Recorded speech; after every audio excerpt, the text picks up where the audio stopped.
अगर मैं आपसे पूछूं कि सक्सेस कैसे होना है, कामयाब कैसे होना है, तो आप सभी हामी भरोगे, क्योंकि हर किसी को अपने करियर में, अपनी बिजनेस में, हर किसी को सक्सेसफुल होना है।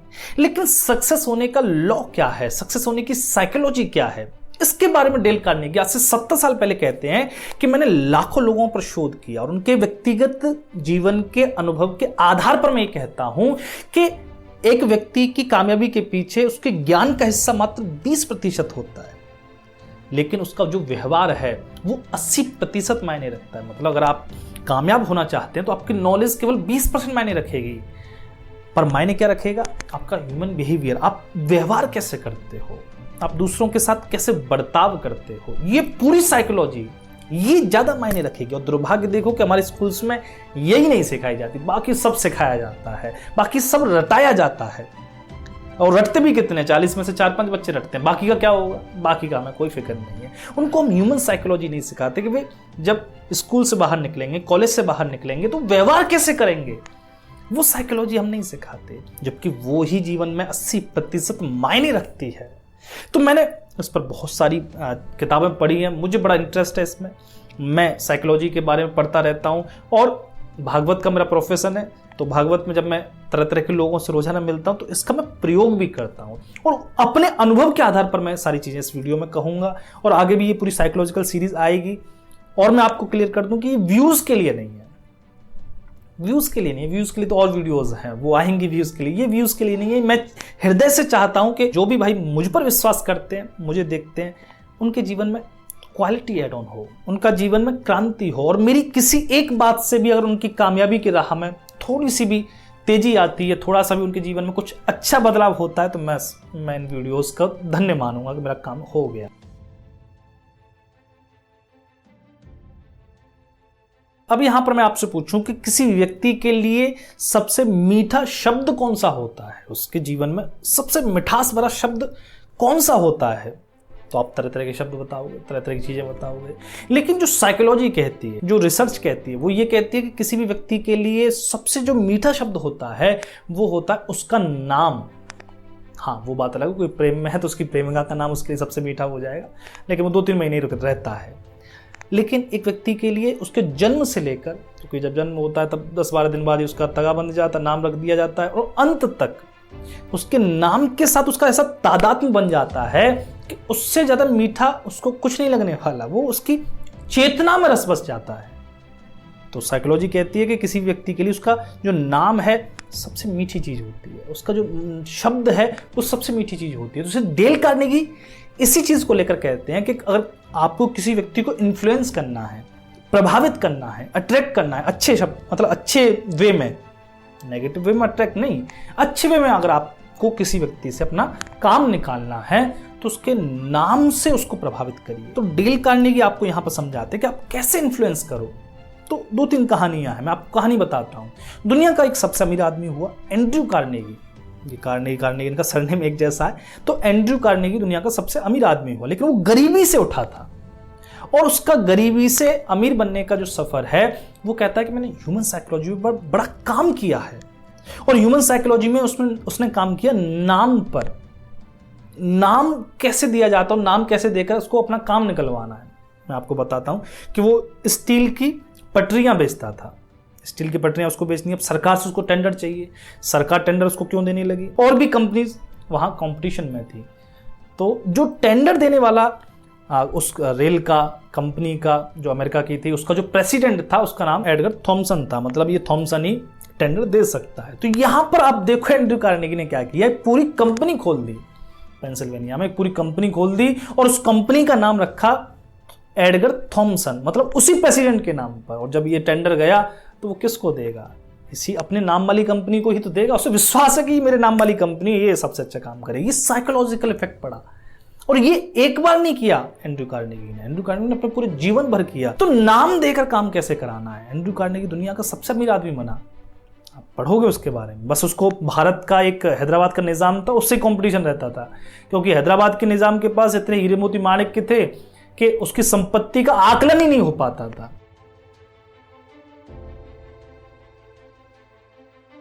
तो एंड्रयू कार्नेगी ने ये कैसे हासिल किया? वो किया ह्यूमन साइकोलॉजी को जानकर, अपनी जो कंपनी थी, अपनी जो फैक्ट्री थी, उसमें हजारों कर्मचारी थे, उन सभी का नाम उंगलियों पर रटा हुआ था। अब सोचो, इतना बड़ा मालिक, अपने कर्मचारी गेट कीपर का भी उसको नाम पता है, तो कैसे उसके लिए वे लोग मर मिटेंगे। और ऐसा केवल एंड्रयू कार्नेगी ने नहीं किया। मैं अलेक्जेंडर के बारे में पढ़ रहा था, जब सिकंदर दुनिया को जीतने के लिए 10,000 सैनिक साथ में लेकर निकलता है, तो 10,000 प्रत्येक सैनिक का उसको नाम याद था, एक एक सैनिक का नाम याद था अलेक्जेंडर को, सिकंदर को। टायर नाम के एक किले पर उसने आक्रमण किया था, तब वहां पर वर्णन आता है कि सैनिक उसके लिए जूझ गए। उसकी ह्यूमन साइकोलॉजी इतनी परिपक्व थी। अगर आप सम्राट चंद्रगुप्त के बारे में पढ़ोगे, आचार्य चाणक्य के बारे में पढ़ोगे, तो उनके बारे में भी आपको मिलेगा कि भाई नाम सबका याद रखते थे। सम्राट चंद्रगुप्त अपनी पूरी सेना का नाम याद रखते थे, जब तक उनकी सेना शुरुआत में जब मगध पर जब तक वो आक्रमण करके कब्जा नहीं कर लेते, जब तक उनके हाथ में कमान रहती है। और यही बात आपको पृथ्वीराज चौहान के बारे में मिलेगी। पृथ्वीराज चौहान भी जब अपने भाइयों से द्वंद्व करते हैं, फिर उसके बाद दिग्विजय के लिए निकलते हैं, तो अपने जितने भी सैनिक थे, सैनिक तक के नाम पृथ्वीराज चौहान को याद रहते थे। और ये कोई बड़ी बात नहीं है इनके लिए, इन्होंने इस चीज को समझा। अगर आप ये अभी देखोगे, तुम्हारे सुभाष चंद्र बोस के जीवन में ये लिखा हुआ है कि उनके साथ जितने भी सहयोगी थे, वे उन सभी का नाम याद रखते थे। अब नाम याद रखने से क्या हो रहा है कि आपने उस व्यक्ति को महत्व दे दिया। हमारे लिए सबसे ज्यादा महत्व की चीज क्या, हमारा नाम ही तो है। आप मेरा नाम कितने प्यार से लेते हो, ये मेरे लिए ऐसा है जैसे कि आप मुझे सम्मान दे रहे हो। अगर मेरे नाम को सम्मान दे रहे हो तो मतलब मुझे सम्मान दे रहे हो। आप देखते नहीं, राजा महाराजा ने इतने बड़े बड़े शिलालेख लिखवा दिए, पत्रों पर नाम गुदवा दिए। कवि जो उनकी तारीफ करके जाते थे, उनका नाम दूसरी जगह जाकर गाते थे, उनको कितना इनाम देते थे। नाम बड़ा महत्वपूर्ण है, चाहे राजा हो चाहे कोई भिखारी हो। और जिसने इस नाम की साइकोलॉजी को पकड़ लिया है, इसको सीख लिया है, वो अपने जीवन में कामयाब हुआ ही है। नेपोलियन बोनापार्ट वो इस पर बहुत ज़्यादा फोकस करता था। उसका जो भतीजा था वो तो नाम, जैसे किसी व्यक्ति से पहली बार मिला वो व्यक्ति, नेपोलियन का जो भतीजा था, वो भी बाद में शासक बनता है, तो वो अपने घर जाकर उसकी नोटबुक में उसका नाम लिख रहा है, उसको 10 बार याद कर रहा है। और जब तक याद नहीं हो जाता था तब तक वो उसको लिखता रहता था और बाद में उसको फाड़ के फेंक देता था, मतलब याद होने के बाद। डेल कार्नेगी अपनी बुक में एक और कहानी बताते हैं जिम फार्ले की। जिम फार्ले कौन था? जिम फार्ले एक ऐसा व्यक्ति था जिसने अमेरिका का प्रेसिडेंट बनवाया था, उसी का पूरा योगदान था जिम फार्ले का। रूजवेल्ट जब प्रेसिडेंट बना तो जिम फार्ले की ही वजह से बन पाया था। तब यहाँ पर डेल कार्नेगी उसका इंटरव्यू लेते हैं, उससे पूछते हैं कि आपकी कामयाबी के पीछे कौन सा कारण है? तो जिम फार्ले बोला कड़ी मेहनत है, क्योंकि एक मजदूर का बेटा था जिम फार्ले, बचपन में ईंट के भट्टे पर काम करता था और व्हाइट हाउस तक पहुंचा, प्रेसिडेंट तक बना दिया। तो यहाँ पर डेल कार्नेगी कहते हैं कि ये बकवास है, कड़ी मेहनत नाम की कोई चीज़ नहीं होती। तो जिम फार्ले हंसता है कि हाँ बिल्कुल सत्य कहा। तब यहाँ पर डेल कार्नेगी कहते हैं कि मैंने सुना है कि आपको 10,000 नाम याद हैं जो आपकी कामयाबी एक बड़ा हिस्सा है। आप उसमें देखना किताब में जिम फार्ले यहाँ पर स्टेटमेंट देता है कि ये आपने गलत सुना है, मुझे केवल 10,000 नाम नहीं 50,000 नाम याद है। जिम फार्ले को 50,000 नाम याद थे। अब सोचो, वो व्यक्ति किसी को भी जिता सकता है। नाम याद होने का मतलब क्या है कि आपने उसको महत्व दे दिया। एक छोटे से आदमी को भी अगर आप उसका नाम लेकर उसको पुकारते हैं तो आप उसको महत्व दे रहे हैं। मैं देखता था गुरुजी के साथ जब मैं भागवत में जाता था तो पहले दिन हम गए और पहले दिन जान पहचान ऐसी होती है, घर के लोग भी अपने अपने काम व्यस्त होते हैं, तो वहाँ पर जो भी पहला व्यक्ति, 1-2 व्यक्ति उनके पास आते थे, चाहे बच्चा हो बड़ा हो, तो यहाँ पर गुरुजी उससे पहले नाम पूछते थे और फिर उसको उसके नाम के ही साथ संबोधन करेंगे। ये देखता था मैं। बाद में जब मैंने इसका साइकोलॉजी पढ़ी तो मुझे समझ में आया कि गुरुजी अनजाने रूप में ही इस साइकोलॉजी का उपयोग कर रहे थे और वो फिर गुरुजी का एकदम भक्त बन जाता था। बोले यार ये तो बड़े अच्छे आदमी है। आप देखते हो ना, जो मल्टीनेशनल जो कंपनीज होती हैं जो फ़ोन करती हैं अपने कस्टमर्स को, सर और मैडम की जगह वो नाम लेना ज़्यादा प्रेफर करती हैं, क्योंकि जब नाम लेती हैं तो आप कनेक्ट हो जाते हो कि यार ये कंपनी तो हमारी है, हमारा इतना अच्छे से नाम ले रही है और पीछे जी और लगा रही है। जैसे अगर आप कभी आरएसएस में गए हो, मेरा बड़ा ज़्यादातर संगठनों में मेरा जाना आना होता रहता है, तो आरएसएस में आप देखोगे कि वहाँ पर नाम के साथ बड़ा एक कहते हैं ना प्रयोग किया जाता है। आपके नाम को लेंगे, जैसे मेरा नाम देवव्रत है तो देवव्रत के आगे जी भी लगाएंगे, बड़े हो छोटे हो, बड़े अच्छे से बात करते हैं, नाम को इतना सम्मान देते हैं कि आदमी वैसे ही बह जाए। एमएलएम जो 1 के नीचे 2 मेंबर, 2 के नीचे 4 मेंबर, ऐसी जो कंपनीज होती हैं उनमें जाओ आप, उनमें कोई गरीब किसान भी जा रहा है तो उसको वो उसके नाम को लेकर उसके पीछे जी लगाकर उसको इतना ज़्यादा सम्मान देते हैं कि वो 2-4 पॉलिसी ले ही लेता है। तो ये सब ह्यूमन साइकोलॉजी है और ये ह्यूमन साइकोलॉजी काम करती है 100%। ऐसा नहीं है नहीं काम करती है, काम करती ही है। इसलिए नाम जो है किसी व्यक्ति का, उसको याद रखो। ये पहला सम्मान दे दिया आपने।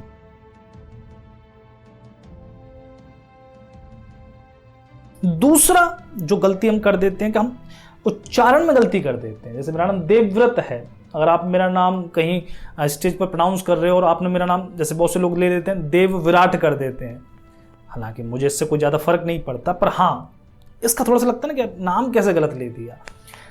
इसका बहुत ज़्यादा प्रभाव पड़ता है आम लोगों पर कि उनका अगर नाम आप गलत प्रोनाउंस करते हैं, गलत उच्चारण करते हैं उनके नाम का, तो समझो कि आपका सम्मान खो गया। आपकी फिर वो कोई पॉलिसी नहीं लेने वाले, आपके साथ कोई बिजनेस नहीं करने वाले, मतलब आपसे वो कट जाएंगे। तो इसलिए उच्चारण में नाम उसका सदैव याद रखना कि उच्चारण सही होना चाहिए। इसलिए आप बच्चों को भी देखोगे तो जैसे बच्चे बचपन में होते हैं ना, वो एक दूसरे का नाम बिगाड़ कर उसे चिढ़ाते हैं, तो बच्चे कितने चिढ़ जाते हैं। बचपन में हम सभी बिगाड़ते थे एक दूसरे का नाम, तो बड़ी चिड़न होती थी कि नाम बिगाड़ दिया। तो बच्चों में ही नहीं, ये बड़ों तक में है, उनके नाम का शुद्ध उच्चारण होना चाहिए। जैसे भागवत में कभी कभी ऐसा होता है कि दान के नाम मुझे बोलने के लिए दे दिए जाते हैं, महाराज व्यास जी महाराज बोलेंगे, तो मैं इससे बचता हूँ। हालांकि क्योंकि गांव में नाम होते हैं बड़े अजीब अजीब और उसमें आपका उच्चारण गलत हो ही जाना है। अब किसी व्यक्ति ने अपने भाव से 100, 500, 1000 दिए हैं, उसका नाम तुमने गलत उच्चारण कर दिया, तो मतलब वो फिर गया, आपसे कट गया, उसको उसके आप दुश्मन हो। इसलिए मैं सबसे बचता हूँ। उच्चारण बहुत शुद्ध होना चाहिए। जैसे उससे पूछ लो कि भाई तेरे नाम का उच्चारण कैसा है, उसके हिसाब से लो, सम्मान दो नाम को। जापान में जो भी विजिटिंग कार्ड देता है एक दूसरे को, जैसे अपना विजिटिंग कार्ड किसी को देते हैं, तो वहाँ पर एक उनके क्या रिवाज है, वो क्या करते हैं, अगर मैंने अपना विजिटिंग कार्ड किसी जापानीज को दिया तो वो दोनों हाथों में उस विजिटिंग कार्ड को लेगा और उसके सामने झुकेगा, जैसे कि वो मेरे विजिटिंग कार्ड को मेरे जितना ही सम्मान दे रहा है। मैं यहाँ पर देखता हूँ कि विजिटिंग कार्ड ऐसे ही दे देते हैं और ऐसे ही देखते भी नहीं है, जेब में रख लेते हैं और पता नहीं क्या ही कर देते हैं। विजिटिंग कार्ड को सम्मान देने की पद्धति, ये जो रीति रिवाज है इनका जापानीज का, वो पूरी एक साइकोलॉजी है। अब बताओ, जिसने मेरे विजिटिंग कार्ड को लेकर ऐसे देखा और ऐसे उसको झुकाओ, उसके सामने झुकाओ, तो वो फिर समझो कि मेरे दिमाग में चढ़ जाएगा।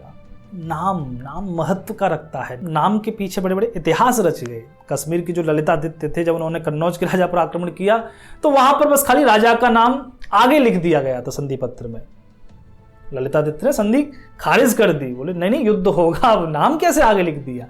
तो नाम बहुत महत्व रखता है, चाहे कोई गरीब आदमी हो, चाहे कोई अमीर आदमी हो। तो हमें कहना है, हम जिस भी प्रोफेशन में है, जिस भी करियर में है, हमें लोगों से तो मिलना ही पड़ेगा ना। यूट्यूबर की बात अलग होती है, यूट्यूबर किसी से नहीं मिलते, लेकिन यूट्यूबर्स का भी एक लोगों के साथ संपर्क तो होता ही है। आपका कोई भी करियर हो, आपको लोगों के नाम के साथ सम्मान से पेश आना पड़ेगा, उसको याद रखना पड़ेगा। मैं इस पर बहुत ज़्यादा प्रैक्टिस करता हूँ, नाम के साथ नाम याद रहे और सही नाम याद रहे, और एक बार पूछने के बाद फिर उसको मैं नाम से ही बुलाऊं। ऐसे नहीं कि बोला भैया तू क्या है क्या नहीं है, फिर उसका नाम से ही बुलाया जाएगा, उसके पीछे जी लगा दो। वो आरएसएस की जो टेक्निक, आरएसएस वालों ने किताबें पढ़ रखी है, चार्ट रखी हैं, ये लोक व्यवहार तो सब नहीं चार्ट रखे। मैंने कहा ना 195 देश हैं पूरी दुनिया में, सभी राजनेताओं ने, सभी बिजनेसमैन ने, जितने भी कामयाब लोग हैं, सब ने ये टेक्निक अच्छे से अपने जीवन में उतार रखी है। तो मैं चाहता हूँ कि आप भी इस टेक्निक को अपने जीवन में उतारें, नाम को महत्व दें। तो आपको नाम सम्मान से, एक शुद्ध उच्चारण के साथ आपको स्मरण रखने चाहिए अगर आप कामयाब होना चाहते हैं। ये वीडियो आपको कैसी लगी कमेंट करके जरूर बताएं। अब अगली जो वीडियो मैं आपके सामने लाऊंगा वो है हाउ टू अट्रैक्ट या how to influence in 90 second. 90 second में आप कैसे इंप्रेशन एक अच्छा बनाओ दूसरे के सामने, उस पर पूरी वीडियो है, क्योंकि 90 सेकेंड ही हमें मिलती है फर्स्ट इंप्रेशन बनाने के लिए। तो यहाँ तक आपने इस वीडियो को सुना, इसके लिए हृदय से धन्यवाद। जय श्री राम, हर हर महादेव।